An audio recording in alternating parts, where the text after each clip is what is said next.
कराची में सैकड़ों बच्चों ने हमसे रब्ता किया जो कि मौजूदा मुसलसल ज़्यादती जो एमडी कैट के बच्चों के साथ हो रही है। और बदकिस्मती से ये टेस्ट डाउ यूनिवर्सिटी में कंडक्ट हुआ और डाउ यूनिवर्सिटी की इंतज़ामिया ने अदालत में ये कहा कि पेपर बनाने से लेकर तकसीम करने तक की ज़िम्मेदारी उनकी है और इस बात से लाइल्मी का इजहार किया कि पेपर लीक कैसे हो गया रात को, ये उनके इल्म में नहीं है।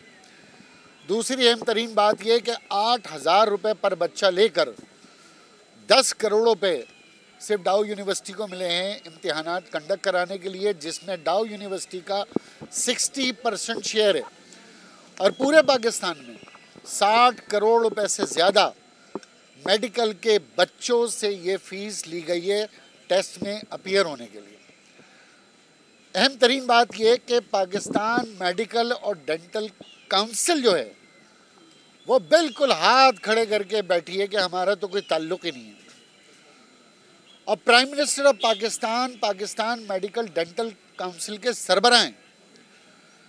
मैं इन बच्चों की जानिब से ऐवान में इस पे शदीद प्राइम मिनिस्टर साहब से एहतजाज करूँगा कि जिस काउंसिल के आप सरबराह हैं उसका जो मेडिकल काउंसिल आपने बनाई है, जिन पे वो मराद ले रहे हैं, जिनमें बैठकर वो पूरे पाकिस्तान में अपने आप को एक अथॉरिटी कह रहे हैं, वो कह रहे हैं कि हमारा मेडिकल एग्जाम से कोई वास्ता ही नहीं, वो कह रहे हैं हमारा नकल से कोई वास्ता ही नहीं। तो फिर ऐसी मेडिकल काउंसिल ख़त्म हो जानी चाहिए जिसका कोई रोल नहीं है। और अदालत में पाकिस्तान मेडिकल काउंसिल और डाउ यूनिवर्सिटी की इंतज़ामिया ने झूठ बोला है। हम अदालत के बड़े शुक्रगुजार हैं कि उनके बच्चों की फरियाद के ऊपर 2 कमेटियां तश्कील दे दी हैं। एक उन्होंने कमेटी बनाई है जिसमें FIA को डाला है ताकि ये जो पर्चा लीक हुआ है इसकी तहकीकात करके 15 दिन में अदालत को दे, और दूसरा पाकिस्तान मेडिकल काउंसिल को भी कहा है कि वो अपने बारे में भी बताए कि आखिरकार उसका पाकिस्तान में वजूद क्यों ज़रूरी है, इस काउंसिल का वजूद क्यों ज़रूरी है, उन्होंने करना क्या है। आखिर में अहम तरीन बात यह है, पूरे सिंध के बच्चे सफ़र हुए हैं, 200 में से 199 नंबर लिए लोगों ने। पूरी दुनिया में, मैं तो कह रहा हूँ पूरी दुनिया के 180 ममालिक हैं, ये पाकिस्तान ना आ जाए कि इतने ज़हीन बच्चे, इतने ज़हीन के 199 नंबर ले लिए। पर्चा लीक हुआ है तभी तो ये मेरिट का तबाहाली हुई है। मनपसंद लोगों को पर्चे दे दिए गए, उन्होंने जाकर उसमें उसी तरीके से इम्तिहान हासिल कर लिए। फिर जुल्म ये है, इसी पाकिस्तान मेडिकल डेंटल काउंसिल के तहत मेडिकल हॉस्पिटल, मेडिकल यूनिवर्सिटी हैं जो इन बच्चों से 15-15 लाख रुपए साल की फ़ीस लेंगे।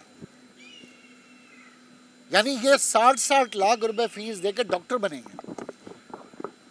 कितना महंगा निज़ाम तालीम हो चुका है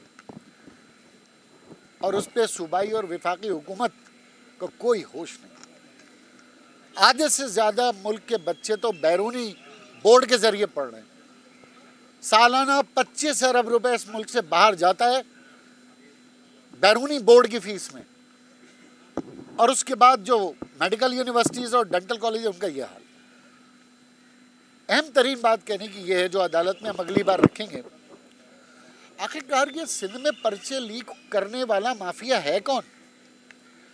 पिछले 5 साल से 8 साल से मैट्रिक के पर्चे लीक हो रहे हैं, मुसलसल लीक हो रहे हैं।